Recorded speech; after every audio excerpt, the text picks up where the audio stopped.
So it's 06, which is a great vintage for whites. Oké. It combines maturity and acidity. Die hadden wij ook, hè, nog. Ja. Die hebben, maar die zijn nu op. Ja. Oké. Well, nice tropical fruits you feel immediately, and you just start to have this very light evolution with light nuttiness in the wine. And it shows as well that barley wines, well, you can drink them very young, but it's always better to wait 2, 3, 4 years before you start to drink them. They develop more complexity, the acidity will mellow, and the wines are actually far better after 2 or 3 years, even entry-level ones. Yeah. Yeah, I already like the complexity, the roundness, the fruitiness of the entry level. Well, actually, you should speak. It's a nice way to start the day, but just the beginning of the day. So we start to drink now.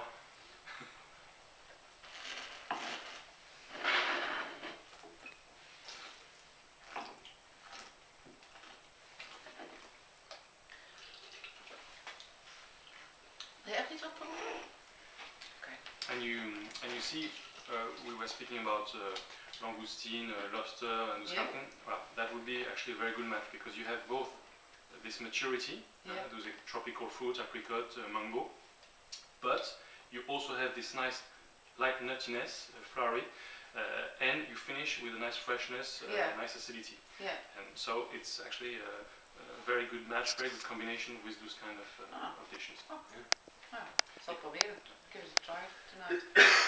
And again, just for an entry-level wine. You see, very good value for money. Ja. Ja. Lekker.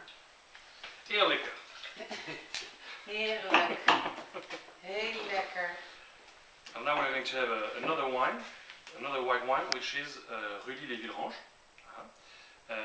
Rully is in the southern part of Burgundy, what we call la Côte Chalonnaise. Yeah. In Rully, we produce both red wines and white wines, but Rully is perhaps more famous for whites. Oké. In Holland as well, it's really difficult to sell red Rully. Yeah.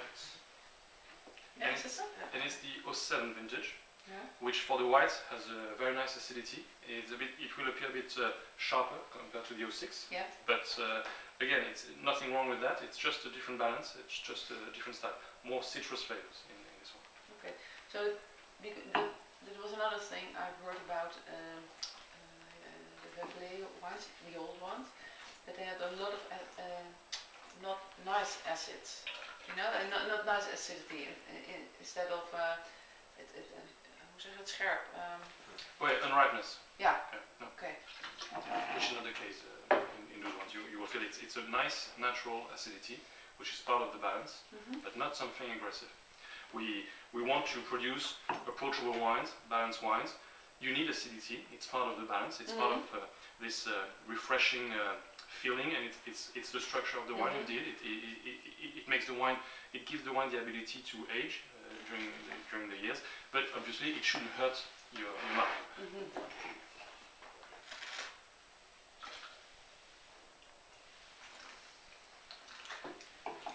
Lekker zacht. It's ook a little bit of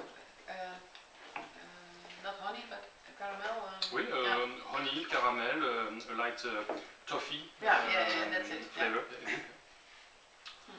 Alors, you see, a little bit sharper, a little bit more acidity, but very refreshing.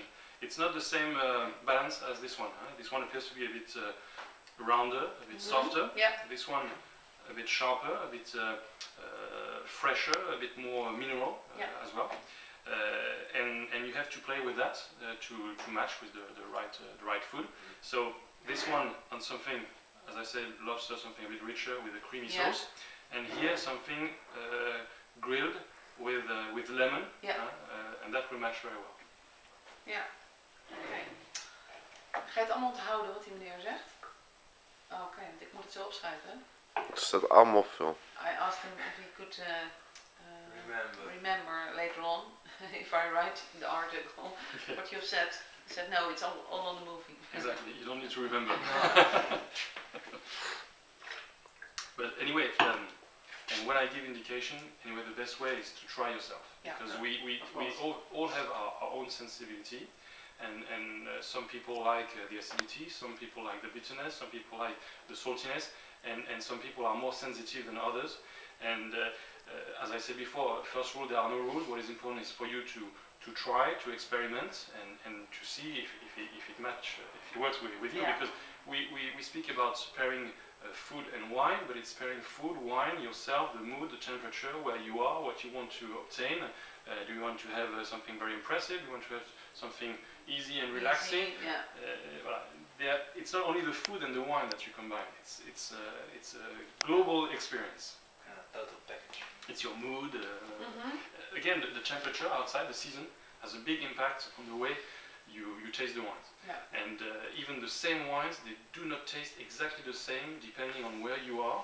I was in the United States 10 days ago, and we were showing the 09 vintage, which is going to be released in 2 months. And we tasted in San Francisco, in Chicago, in Boston, in New York. Yeah. And the wines, the same week, tasted differently depending where we were. Yeah. In San Francisco, it was the spring, 15 degrees. In In Chicago, cold. in New York, it was very cold with snow everywhere.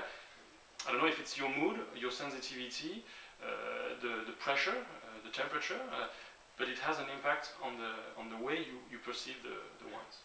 Are you always traveling around the world? Yes. Really? From Japan to You the don't United need States. a Dutch assistant. Why not? Do you have someone? Yeah, me. You stand in the front of you. That's again another vintage, 2008, which is comparable to 06 in terms of combining maturity and acidity, but obviously 2 years younger than 06, so you don't have the same roundness right now. It needs to 1 year, 2 years more to settle down. But you see, it's a very interesting appellation, Puy Fuissé, very well known. The most prestigious appellation from the Mâconnais area, which is in the southern part of Faiveley. Very nice one as well.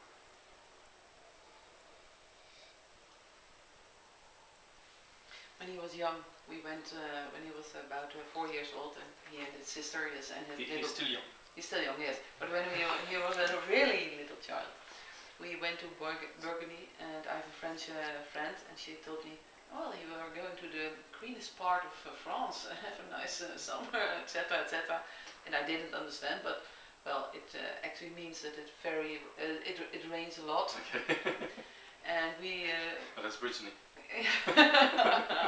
No, and we drove through the vineyards, and they were all sleeping on the and we made a movie of that, and telling them, "Oh, it's nice, isn't it?" They were drinking already. No. Oh, yeah, milk. It's a very nice area. That's what you think. Côte de Beaune, Côte de Nuit is the most prestigious area in